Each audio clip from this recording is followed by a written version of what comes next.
Salut à tous, j'espère que vous allez bien. Écoutez, moi je vais très bien. Donc je te fais cette vidéo aujourd'hui où on va parler du setting. Alors je vais pas parler du setting pour t'apprendre ce que c'est le setting. Je pense que tu peux aller sur les réseaux, tu trouves tout ce que tu veux sur le setting, même si 90% du temps c'est nul. Mais en soi, tu vas pouvoir comprendre et apprendre ce que c'est. Je vais pas te parler de ça, je vais vraiment te parler de mon expérience quand j'ai travaillé. Alors je travaillais pas en tant que setter, je travaillais en tant que closer. Mais au début, en fait, la plupart des sociétés dans lesquelles tu vas commencer à travailler, pour le setting, eh ben, qu'est-ce qu'elles vont faire? Elles vont t'envoyer un peu faire le setter, du setting, tu vois, tout simplement. Donc quand tu travailles avec ces gens-là, ben, tu découvres un peu le fond, l'arrière-plan de ce qui se passe vraiment. Et c'est là que tu te rends compte de tous les défauts qu'ils ont et de vraiment les problèmes qu'ils ont, mais même humainement. Et c'est de ça que je vais te parler. Donc en fait, il faut que tu saches, moi j'ai travaillé avec plusieurs sociétés, alors je citerai pas les noms parce que je m'en fous, en vrai, j'ai pas besoin de faire polémique, c'est vraiment pour échanger avec toi, pour que tu comprennes un peu le fond du truc. Le setting, en fait, à la base, ça te permet de qualifier ton client. Donc, quand ton client, il arrive par ce que tu veux, par leur pub, par les tunnels, par voilà, tu ramènes un client. Et en fait, ce prospect-là va passer. Alors, eux, ils font comme ça. Tu fais un appel de 45 minutes avec cette personne la plupart du temps. Quand tu fais cet appel, tu fais l'appel découverte. Et là-dedans, tu creuses toutes leurs douleurs qui servent à rien. Et une fois que tu as mis le mec, que tu lui as fait comprendre que c'était la plus grosse merde du monde, à ce moment-là, tu lui dis ok, c'est bon, t'es qualifié pour être avec un closer. Et à ce moment-là, il doit repasser 45 minutes avec un closer, ce qui est extrêmement long et ce qui est extrêmement chiant. Si moi j'étais un client et que on me fait passer deux fois, par exemple, je veux acheter des gnocchis que j'adore, tu me fais passer avant, il faut que je sache si je suis capable d'acheter des gnocchis pendant une heure, tu me fais poroter et qu'après je viens devant le vendeur et que le closer, et que tu me fais passer une heure avant que je puisse acheter mes gnocchis, je vais serrer. Tu vois, donc je trouve que c'est totalement inutile. En soi, le setting est très important, ça c'est un fait, mais il faut savoir bien le faire. Et quand je travaillais justement avec ces partenariats, tu avais énormément de problèmes là-dedans. Dans le sens où ils te disaient qu'ils te ramenaient des clients qualifiés au travers de toutes leurs pubs qu'ils mettent, parce qu'ils payent des milliers d'euros à travers leurs pubs pour t'emmener dedans. Et quand ils t'emmènent dans leur tunnel, à ce moment-là, ben, tu vas avoir un appel découverte offert, gratuit, comme tu veux, euh, derrière, qui vont t'emmener sur un closer. Et le problème qu'il y a, quand ils font le setting, c'est que la première chose, ils ne qualifient pas leurs clients correctement.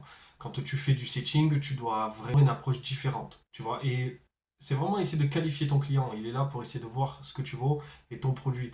Quand tu es là, que tu fais du setting pour un gars, moi j'ai travaillé avec des gars où j'ai commencé par le setting pour devenir closer après parce qu'ils avaient besoin de te qualifier tout ça. Qui est une démarche bonne et pas bonne. Parce que ce qui est bon quand ils font ça, c'est que bah, tu découvres le client sans être dans le closing direct. Donc tu peux discuter, être plus à l'aise. Parce qu'en fait, c'est toi qui qualifie le rendez-vous. Donc tu peux vraiment percevoir la personne, comprendre. Mais ce qui est pas bon, c'est qu'ils te font qualifier n'importe quel type de personne. J'avais travaillé un autre partenariat où carrément j'avais des personnes qui venaient et qui recherchaient du travail. Tu vois, toi, tu étais là pour vendre quelque chose à la fin qui n'était pas du tout en adéquation avec ce que eux ils recherchaient. Eux, ils recherchaient du travail. Enfin bref. Et l'autre chose aussi, c'est que il y a pour moi une exploitation des setters. C'est-à-dire que les mecs, la plupart des partenariats qui ont une grosse structure, qui ont 50 closers, 30 setters pour combler les appels et tout, ces mecs-là, en fait, ce qu'ils font, c'est que ils prennent des setters, mais ils prennent pas des setters directement français à chaque fois. Ils prennent des setters qui sont à l'étranger, mais qui parlent français. Par exemple, des malgaches, tu vois. Je sais que mon ami d'enfance est malgache et on côtoie pas mal de malgaches puisqu'il est en train d'ouvrir une société, enfin bref, voilà. Et quand tu parles avec ces gens-là, en fait, ces mecs-là étaient totalement sous-payés. Ils étaient sous-payés, ils étaient exploités dans le sens où ils devaient faire plus de 200 appels, par exemple, dans la journée. Et en fait, quand moi, j'ai travaillé avec des partenariats, il y a un moment où on m'a mis avec eux parce que je faisais du setting. Donc j'ai eu une réunion. J'ai eu le droit qu'à une seule réunion. Parce que j'ai vite perçu le truc quand j'étais dedans et j'ai trouvé ça horrible. Tu vois, de voir en fait que les gens sont presque. Il y en a qui ils ont fait changer de prénom et tout. Je trouve ça très grave. Je trouve ça très grave. C'est très bien de vouloir travailler avec les étrangers dans notre pays, de pouvoir les aider, surtout sur le continent africain et tout, que tu les aides et tout, c'est magnifique. Mais ce que je veux savoir, c'est que cette personne-là, c'est un humain, donc elle n'a pas besoin de changer de nom. Et quand tu lui changes son prénom, c'est horrible, je trouve. Et tu avais tout cet aspect-là. Et moi, ça, c'est impossible. C'est impossible. Tu peux pas faire ça aux gens et tu peux pas démarcher des clients, surtout hein, démarcher des clients comme ça. Comment tu veux avoir de l'authenticité et la vérité qui sort de la bouche des personnes avec qui tu as changé le prénom? Ces personnes-là ne se sentent même pas eux-mêmes. Donc c'est très compliqué. Et je trouve ça horrible. Donc en fait, je voulais te le dire parce que sur le setting, c'est pas simplement une question de qualifier ton client pour que le closer le fasse pour que tu aies ta com. Non, non, t'as beaucoup plus de valeur dedans, tu as beaucoup plus de travail à faire. Et quand tu es en transition et que je vois que ces gens, vers leur pub, tu peux faire des millions grâce au setting et tout, oui, tu peux travailler sur du setting, tu peux faire de l'argent, ça c'est vrai. Mais par contre, gaffe avec qui tu travailles, quoi. Tu vois, vraiment fais attention parce que quand tu perçois comment ils travaillent, mais c'est dingue, c'est dingue. Et le pire dans tout ça, c'est que ils n'ont pas besoin d'avoir autant de personnes. C'est-à-dire, ils n'ont pas besoin d'avoir 30 closers, ils n'ont pas besoin d'avoir 30 setters. C'est pas vrai. Parce qu'en fait, ils ont tellement rentré dans une spirale que je expliquerai plus tard dans une autre vidéo, que maintenant, ils sont totalement coincés et ils se retrouvent. C'est horrible, quoi.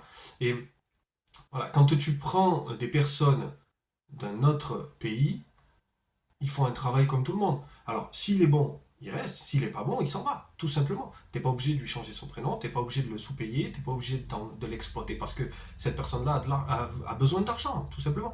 Et ça, j'aime pas. Tu vois, ça, c'est une des valeurs qu'on prône avec Laurent, c'est vraiment ça. Ça, c'est horrible.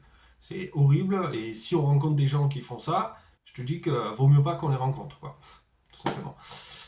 Donc voilà, je voulais vraiment te partager cet aspect du setting parce que tout le monde te montre tout le côté bénéfique, tout ce qui est bien, tout ce qui que le setter il fait super bien quand tu passes 45 minutes à qualifier un client, derrière il repasse 45 minutes avec le closer. C'est épuisant. Faut comprendre que je suis pas là pour t'apprendre le setting. Si tu vas prendre du setting, je sais vers qui te diriger, mais c'est pour te faire comprendre qu'il y a des sociétés qui travaillent très mal. Donc fais attention quand tu te lances. C'est hyper important que tu te poses la question de si la société elle est bien, si toi tu te sens aligné aussi, c'est important qu'elle ait une bonne valeur. Pas toutes les sociétés travaillent comme ça, mais tu as quand même des belles sociétés qui travaillent comme ça parce que elles savent déjà pas se générer de l'argent correctement et en plus de ça, elles exploitent les gens comme il faut. Mais attention, c'est du setting et c'est pareil pour le closing. Donc vraiment, faites attention à vous. Moi, je vous fais un gros bisou. Je vous dis à très vite. Ciao, ciao.